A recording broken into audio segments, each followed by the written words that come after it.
The weather system fueling these fires over the past few days has finally broken down, and our firefighting teams tell me they can feel it. We anticipate cooler air and moisture coming in the next few days, which is really good news. Still, firefighters continue to work around the clock to save lives and property from destruction. Well over 1 million acres of land has burned, which is over 1,500 square miles. Right now, our air quality ranks the worst in the world due to these fires. Almost anywhere in the state you can feel this right now.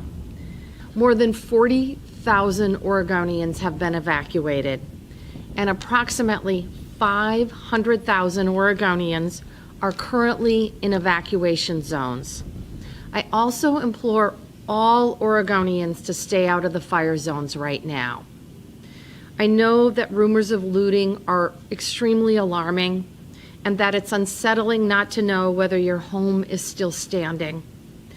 Let me assure you that we have the Oregon National Guard and our Oregon State Police monitoring the situation and preventing looting. There are early reports from our state police that there are dozens of missing persons related to the fires, specifically in Jackson, Lane, and Marion counties. We will keep you updated as we gather more information.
This was your home, obviously, right?